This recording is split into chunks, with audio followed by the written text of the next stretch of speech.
What if I told you that Andrew Carnegie didn't become the richest man in the world by hard labor or luck, but by assumption? Yes, the same law that governs your own reality was his hidden secret. In this video, you'll discover how imagination, feeling, and consciousness, not just strategy, created one of the wealthiest empires ever known. And it's the same power sleeping within you right now. Let's awaken it. Andrew Carnegie did not need to see steel to know it existed. He did not need to touch it to trust in its coming. Long before steel bent under the fire of industry, it bent under the fire of imagination. What most fail to realize is that wealth, invention, structure, all are shadows of thought made visible. The great towers and iron bridges that came to mark an era were not built with metal first. They were built with mind, for everything that appears in this world of form was once held in formless imagination. There is no other way that anything comes into being. The outer is a reflection. The inner is the source. Carnegie walked through his youthful poverty not with bitterness but with vision. He saw with the eyes of imagination. And what he saw was not his current circumstance but his assumed reality. He did not accept the limitations of the outer world. He did not bow to appearances. He knew that if he could remain faithful to the image held within, the outer must conform. And it did, not by chance, nor by the grace of another, but by law. The law that states, whatever you imagine persistently with feeling must one day appear in form. He used this law as instinct, for his attention did not dwell on the facts of his life, but on the fulfillment of his inner picture. You must understand. Imagination is not a pastime. It is the creative force of the universe. It is the only real power. The imagination is the womb of reality. And your present world is nothing more than your past imaginal activity made visible.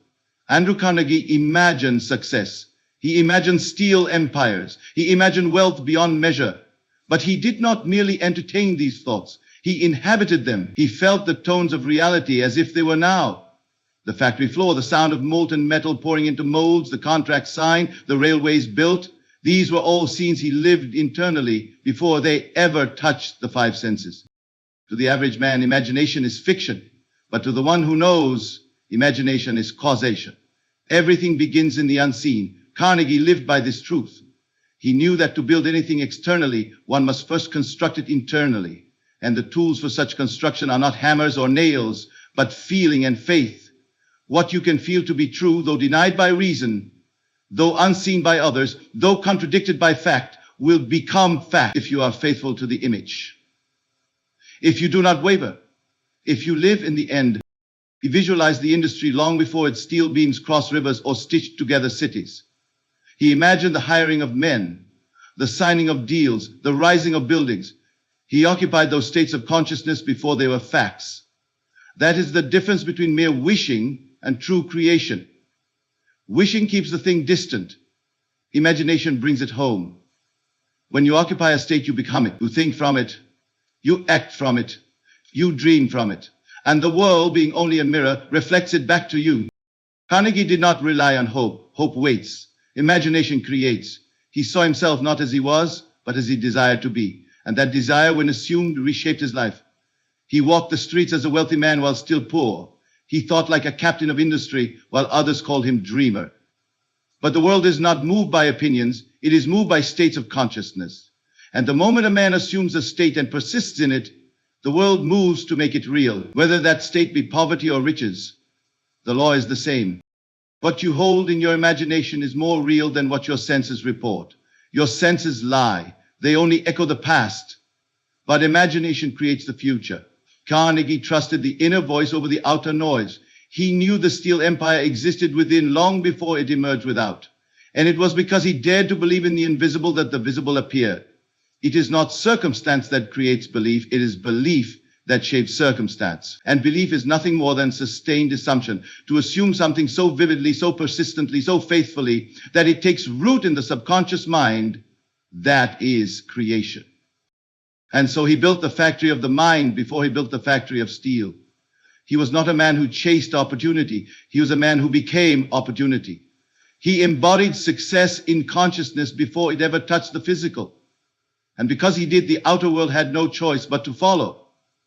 You, too, are doing the same thing each day. Whether aware of it or not, you are imagining your world into being. The question is not whether the law works, but whether you are using it wisely. If Carnegie had imagined limitation, the world would have handed him bricks of failure. But he imagined expansion, and the world handed him empires. Your imagination is the instrument, your assumption is the mold, and your persistence is the fire that sets the shape. What you dare to imagine, you can make real, if you will but dwell in the end as he did. Not by force, not by striving, but by vision and inner certainty. That is the path he walked. And it is the path before you now. He assumed himself to be a success before the world agreed. That is the whole mystery. Before the world saw him as anything other than a young boy of modest means, he had already clothed himself in the inner garments of wealth. Long before others recognized his name, he had accepted the feeling of significance.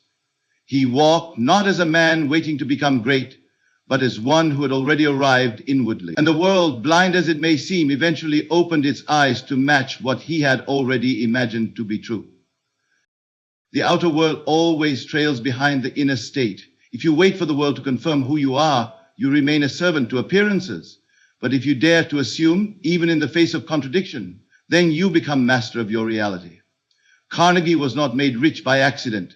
He embodied the inner attitude of wealth, while circumstances still pointed to lack.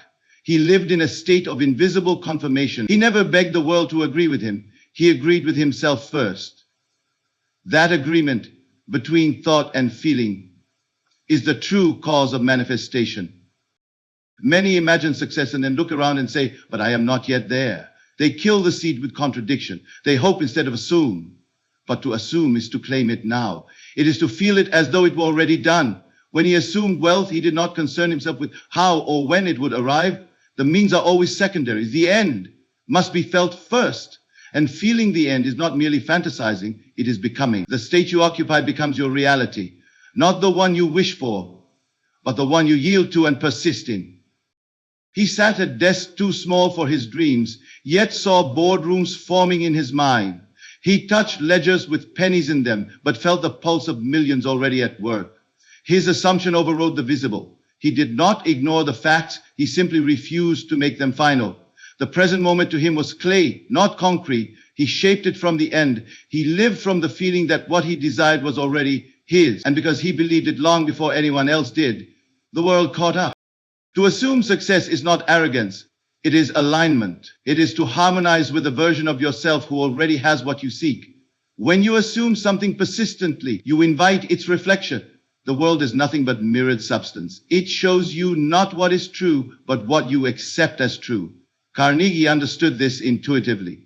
He knew that the outer world bends when the inner world becomes fixed. You wait to feel successful until you see the evidence. You will wait forever. But if you assume success, feel its texture, and walk in its atmosphere, the evidence must appear. He built the consciousness of wealth one thought at a time, and he remained loyal to it, even when the outer world suggested otherwise. There were setbacks, there were doubts voiced by others, but none of these moved him. Why? Because he was already there. In consciousness, he had taken the inner journey. He had already arrived in the feeling of abundance. And so his actions, decisions, and opportunities arose from that invisible wealth. The assumption wasn't passive, it was creative. It produced the conditions it required. He did not need others to affirm his value. He affirmed it to himself. He spoke internally with authority. I am wealthy, he would say. Not aloud, but in the quiet sanctuary of his mind. And because he assumed that identity without compromise, the world began to shape itself around that assumption. Business partnerships emerged, investments aligned, fortunes followed, not because he was special, but because he obeyed the law of consciousness. And that law says, you are what you accept as true. When the world around you says no, but your inner world says yes, it is the inner world that will prevail if you are faithful to it. Faith is not belief without evidence. It is assumption in defiance of evidence. It is knowing without seeing. Feeling without proof.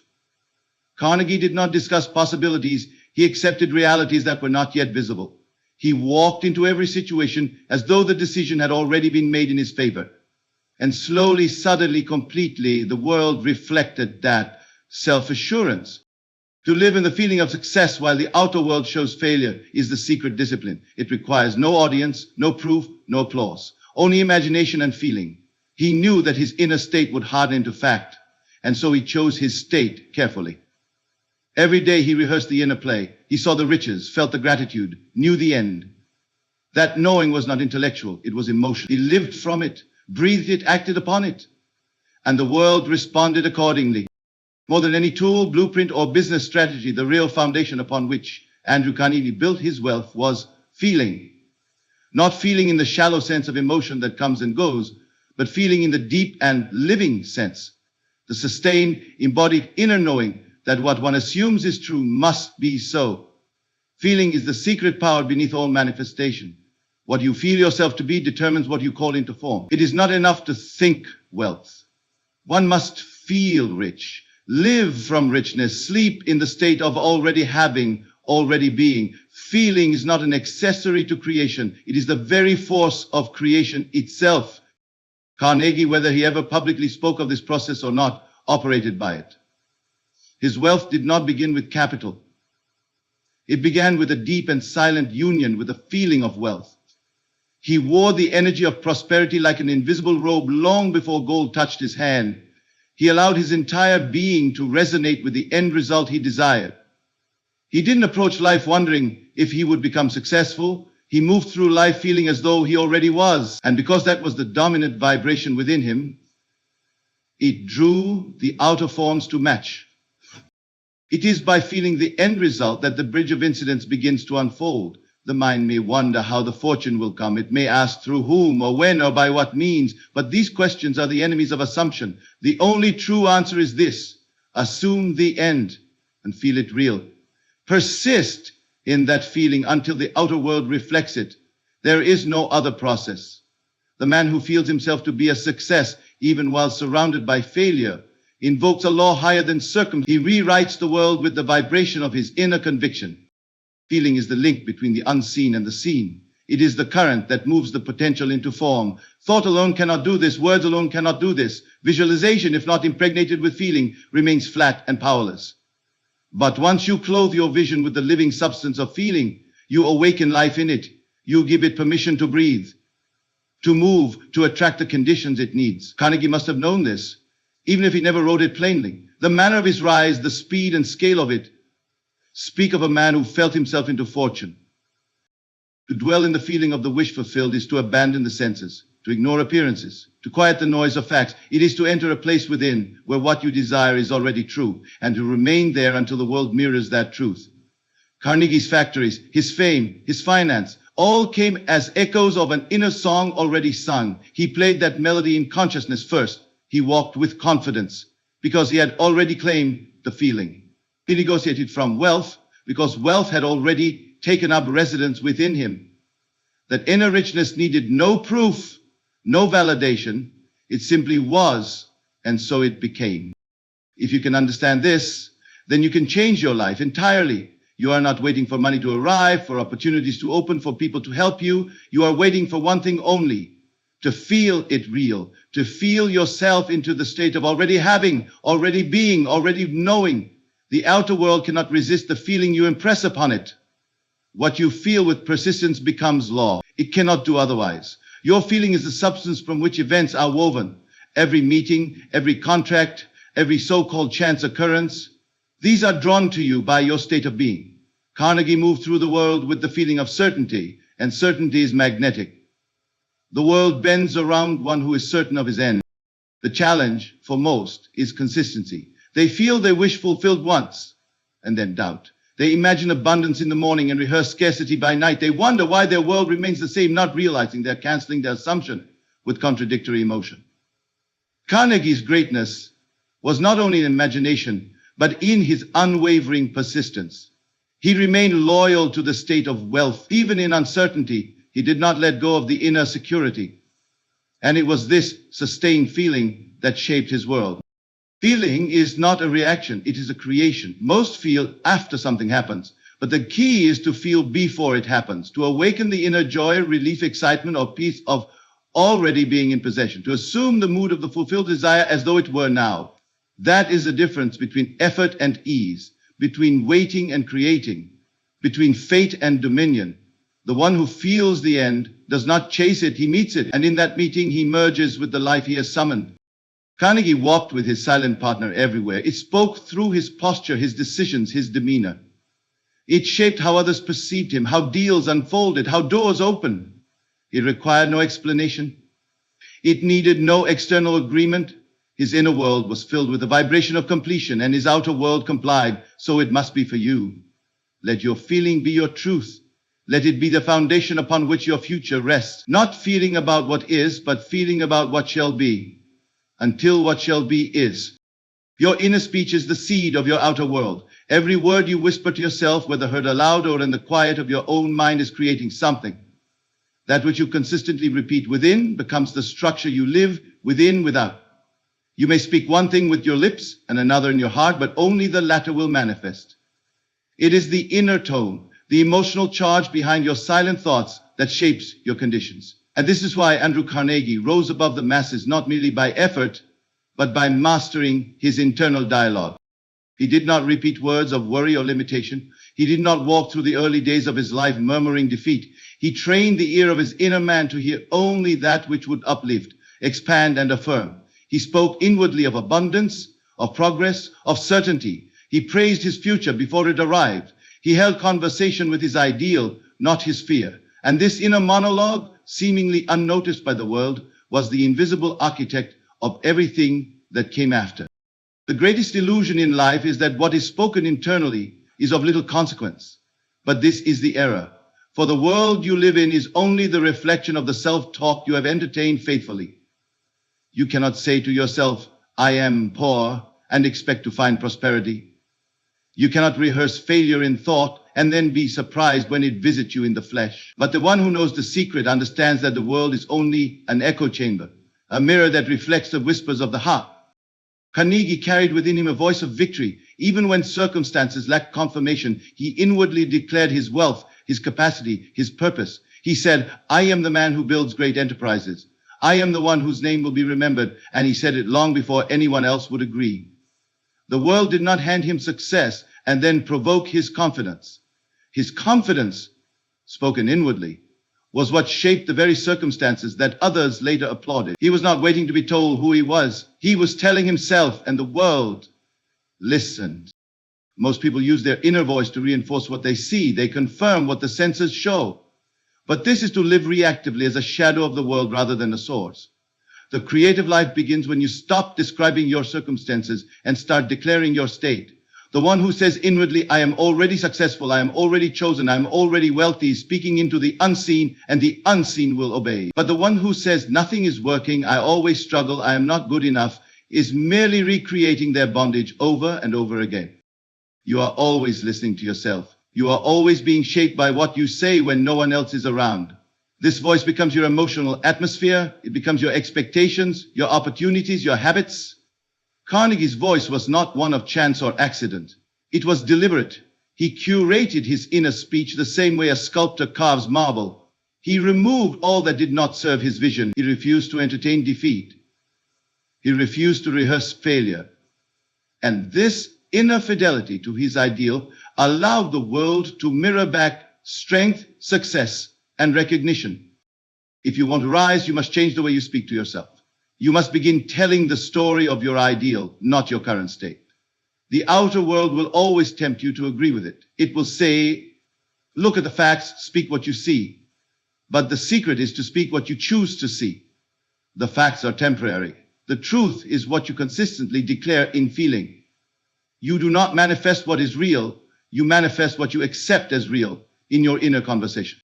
When Carnegie negotiated, he did so with the tone of a man who already owned what he was asking for.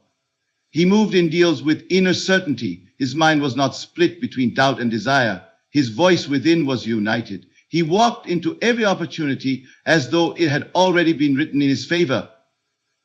And because he sustained that assumption, those around him felt the force of his inner certainty. Men followed him not only for his vision, but for the authority he exuded. A quiet, invisible power that flowed from his own self-conviction. This is not confidence in the worldly sense. This is a spiritual knowing, a conviction born from repeated inner agreement, When you say something to yourself often enough, with enough feeling, it takes root. And once it takes root, it becomes automatic.